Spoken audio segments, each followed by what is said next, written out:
In this video, we're going to be taking this subframe, the control arms, and some other little things, and we're going to be sandblasting them, cleaning them up, stripping them, and getting them ready for epoxy primer. Stay tuned. Alright guys, so we are back on the subframe today and the control arms and a couple other miscellaneous brackets and whatnot. The goal today is to get everything stripped down to bare metal so that I can get it into epoxy primer, and that'll put us one step closer to putting the car back together. So I'm going to start on the subframe, and what I'm going to use to take most of the paint off and the rust is going to be the Blackhawk strip discs that I used in some of my other videos on the interior of the car and the underside of it. I really like those. They take the paint and rust right off, and they're a little safer than wire wheels because you're not getting wires shot at you. So here's a look at this thing here. If you haven't seen these before, they work really good.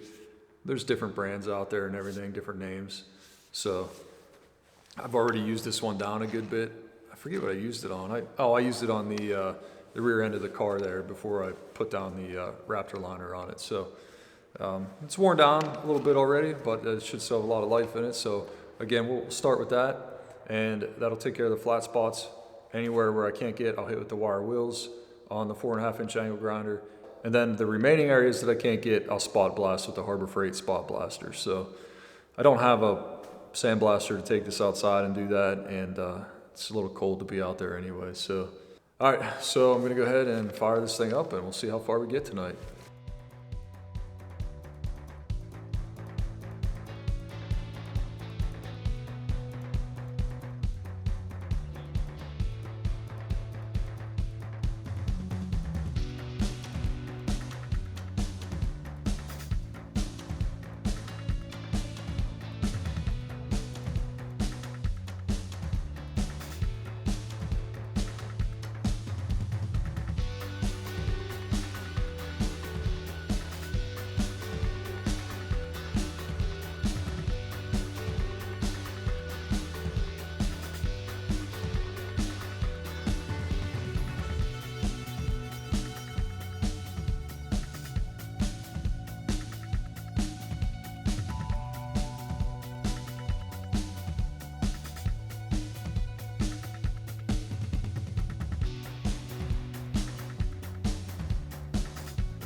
Alright guys, so it is the next day. I got most of this cleaned up last night. These areas here are the areas I could not get with the 4.5-inch angle grinder, so I'm going to come in with a 2-inch roloc disc and clean up what I can, and then whatever's left I will hit with the spot blaster. So it's coming out pretty nice. I haven't seen anything that worries me yet. The only thing I did see is that this pocket down in here, this is a spring pocket, you can see that side's pushed in further. I don't know how that would happen like that. I'm wondering if it was that way from the factory. I'll try to pull it back and put a tack weld or something there, but I don't know how well that'll go. Either way, I don't think it's a big deal, but we'll try to make it right. So I'm going to focus on getting this underside cleaned up as best I can before flipping it back over. One thing that I'm going to do that's going to make this paint job that much better is I'm going to hit all of this weld spatter with my 36 grit roloc disc. So we're gonna smooth all this out. It's just everywhere.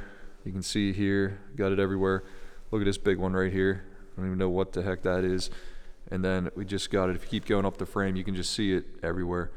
Those things, they did wreck the pads a little bit. I wouldn't say too bad. The pads are very durable that I was using, but I did try to stay away from them just because you don't need that extra wear and tear on those pads. They're not cheap. So here's a look at the other side. You can see that same thing, just the weld spatter everywhere. Here's another big one. So I'm gonna go ahead and do that now. I'm just gonna go ahead and clean all this up, and that way I'll be able to take more of this out, and it's just less that I have to spot blast. All right, guys, I'm gonna go ahead and get set up and get started.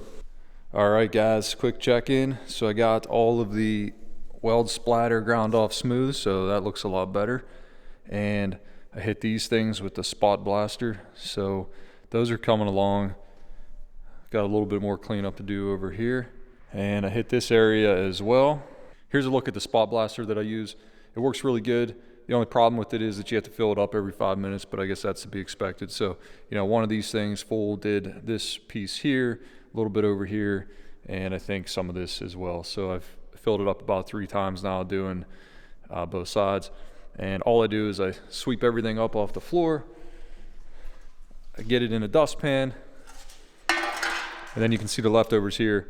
Then I just run it through an old window screen into a bucket. So that's how you kind of filter out all the big stuff and then just reuse it. This is the gun that I prefer. I originally bought this Harbor Freight gun first. As soon as you like turn the thing and whatever, it just doesn't work that well. So I've had better luck with this one, so this is the one I like to use. Eventually I plan on getting a pressurized Sandblaster, but this will have to do for now. So let's go take a look at the other side.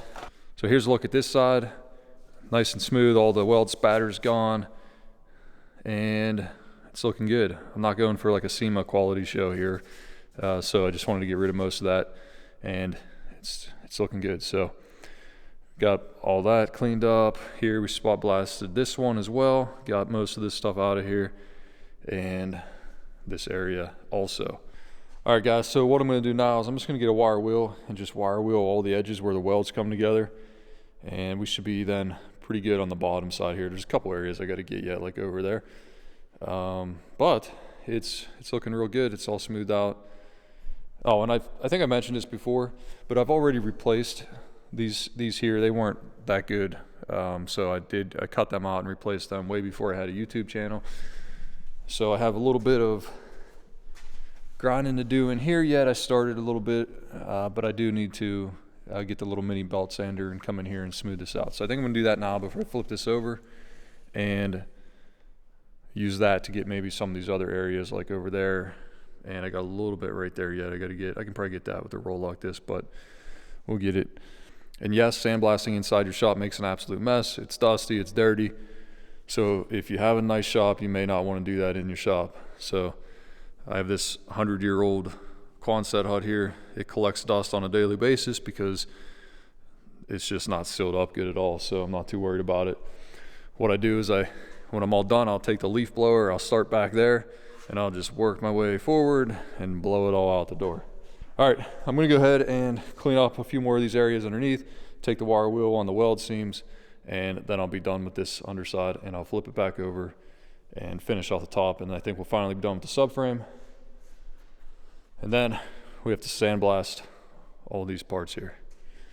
So let's get to it.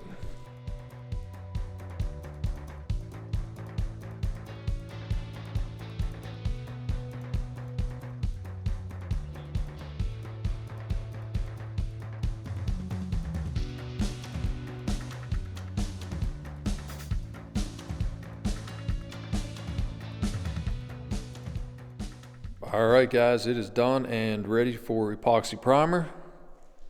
I just need to wipe it down a couple times.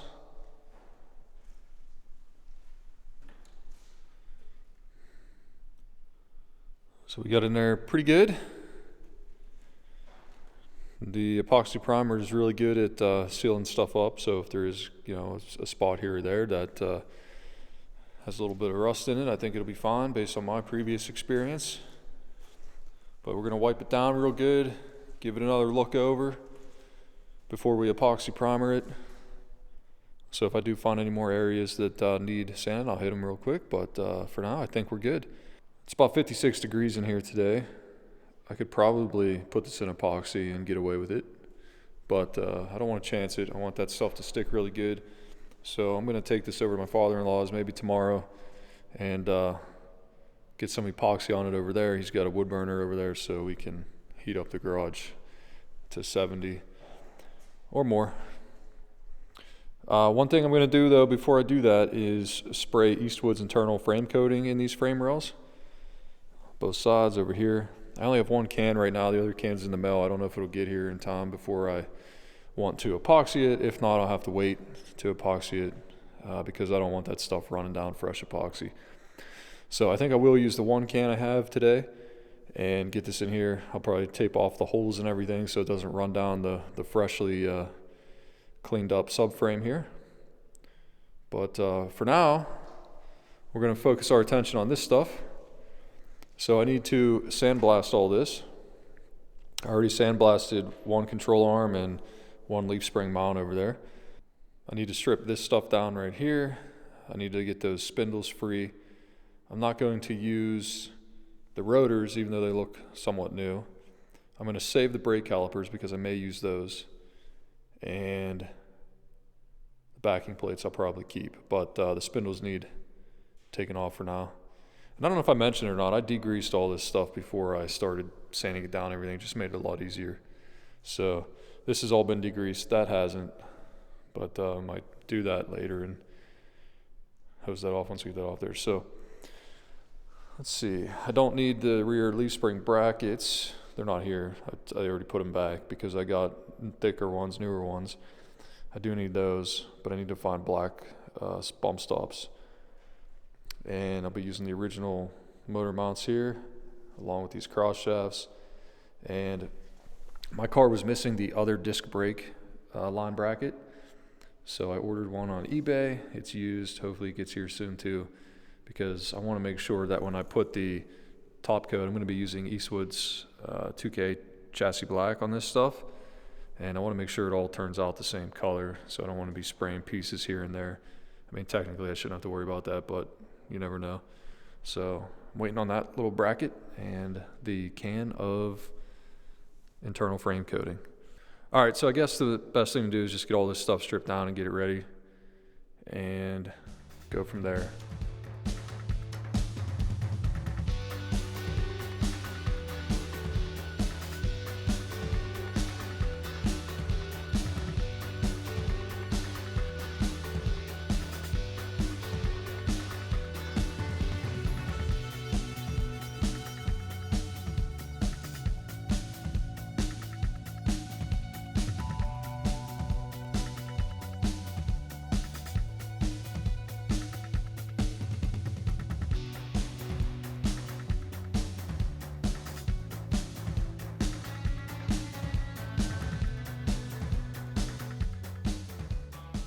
All right, guys, so here's the sandblasting unit. This is from Harbor Freight. It's probably 10 years old now.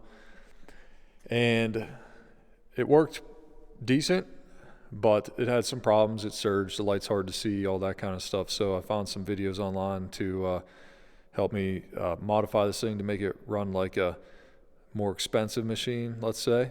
So I spent some time doing those. I don't remember the guy's name, but I'll put his link in the description so you guys can see it too. I didn't film a video on it because he's already got one.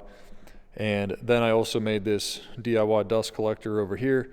So you can see the piping just comes out of there into the bucket, and then the shop vac also hooks up to it. And what happens is the abrasive media and dust just kind of cyclones around in there and lands at the bottom, and the vacuum keeps a nice siphon going on your sandblasting cabinet to keep it nice and clear to see. All right, guys, so I only did 2 of like this guy's 9 mods that he had for these things. Well, maybe 3, I guess, if you count this here, but that's the actual building of this was from a different channel. So I'll go over quickly what I did before I jump into sandblasting here. So you already saw this. I'll put this guy's link in the channel as well, as this is from a different channel. Then over here, I yanked out this light that was up here because what happens is dust and everything gets up there and it's just not bright enough. So I put in these floodlights. Again, I got these tips from a video online that I'll link to below. So these 2 floodlights in the corner really brighten this up. You can see in there, it's kind of dusty. I don't have a piece of film on here anymore. Around here, you can see the old tape for that. But I just may not need it at this point. So you can see really good in here now, which is awesome. I could never see this good. I also put a water separator and a regulator right here as well. So I run this thing at about 90 PSI right here. I put high flow fittings on everything, mostly because at this point I haven't really moved in yet, and I'm running 3/8 line, about 100 foot of it the whole way back to the compressor. Whereas in my other shop I had, I think it might have been 1/2 inch line running the whole way across the ceiling, and then I had drops down into the 3/8. So anyway, I noticed the other day when I was knocking the ball joints out of my control arms that my air pressure was dropping almost by half, maybe even more than half. So the one thing I did is I upped the air pressure to 125 on my compressor. I did have it at 90. And then I also swapped out these fittings with high flow fittings until I get like a larger line running across the ceiling here. So, all right, let's take a quick look inside. Again, you can kind of see the floodlights there. They're just standard floodlights with gaskets and whatnot to keep the media out there. So the other thing I did, which you'll have to go watch his video if you want to see it, but I modified the siphon tube, and that was to make this thing flow better so that it doesn't surge. It definitely surged. I remember that from back whenever I used it a while back. It would surge a good bit. So those were the only mods I made. He did talk about sealing it up and everything, and I just not worried about that for right now. So anyway, let me show you 2 parts that I sandblasted already. My son actually sandblasted these. He likes this, so it's first time using it. He's finally found something he likes doing with cars. So anyway, we sandblasted these 2 together. So got this piece here. This is one of the leaf spring mounts, so it turned out pretty good. And then one of the upper control arms here as well. All right, guys, I'm not going to show too much of this because it's going to be pretty boring. Maybe I'll show a little bit of it, but we're going to go ahead and start sandblasting all this stuff. See how long it takes.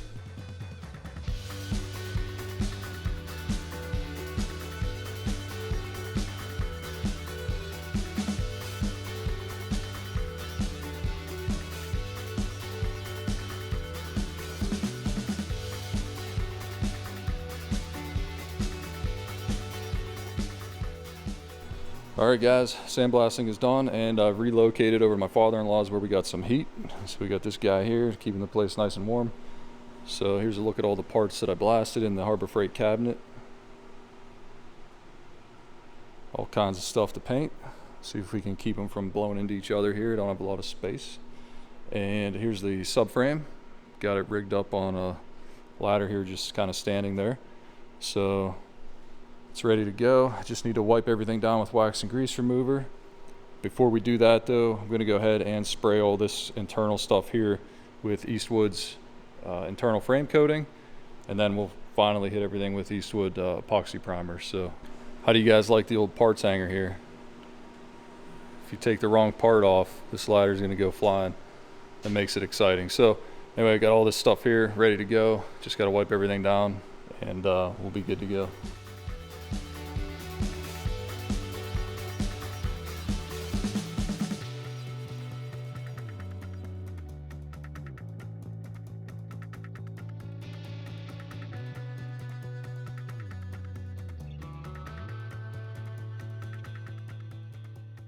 All right, guys, so I got the Eastwood internal frame coating in here.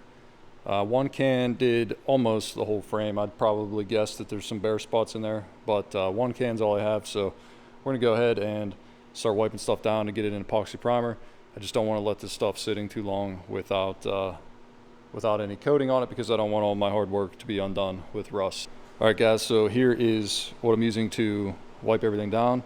So I just picked this up at a local store. It's the first time really using this on a lot of parts like this. Normally I use Eastwood's Pre, but this was just more convenient because I was able to pick it up local whenever I ran out of Eastwood's stuff. So we're gonna go ahead and get this going and wipe down every single one of these parts until the paper towels are nice and clean. All right, guys, I got everything wiped down with wax and grease remover, so we're ready for epoxy primer.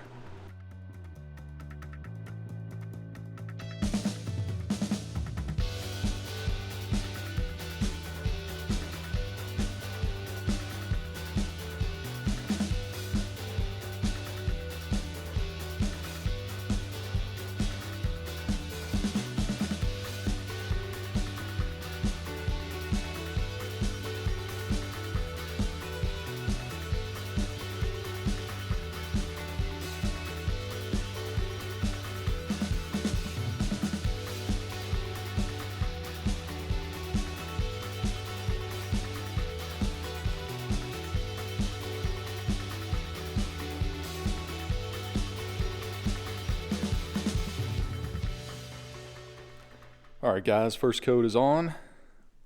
Just waiting for 30 minutes or so to do the second coat.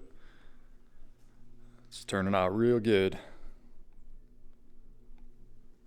So the hardest part's just getting underneath all these pieces here, kind of shooting up, but I'm using that 3M system so I can kind of point my gun in any direction, so it lets me get that stuff pretty good.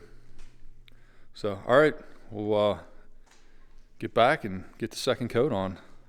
I used up the last bit of primer for the second coat pot over there, so cutting that pretty close. Didn't realize I was so low, but we'll make sure we get the subframe real good, and then we'll get those pieces, and hopefully that's good.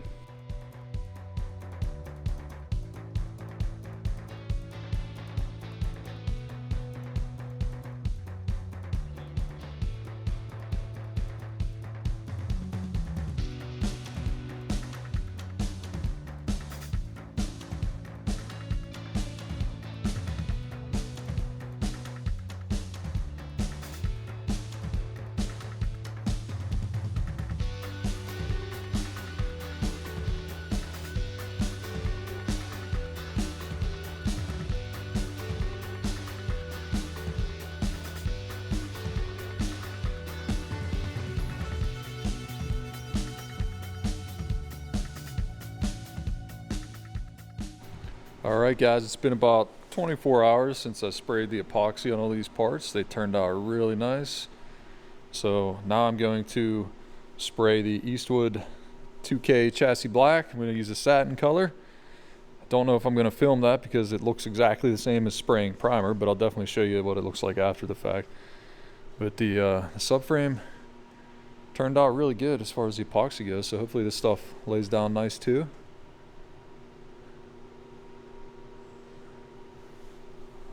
We'll be rolling here once we get this stuff done here. So we'll be starting to put stuff back together, which will feel really good. Feel like we're making progress. Here's a look at the 2K ceramic chassis black that I'm using from Eastwood. I'm using the satin color. This is the activator. You mix it 4-to-1. It's my first time spraying this stuff, so I don't have any tips or anything yet. I'm assuming it's going to spray just as easy as the epoxy. I do know that it needs mixed very well to get the ceramics spread out evenly. So I'm going to spend a good amount of time stirring it up, and then we'll be ready to shoot. So I'm going to go ahead and get this stuff mixed up, and I'll bring you back after I'm done spraying.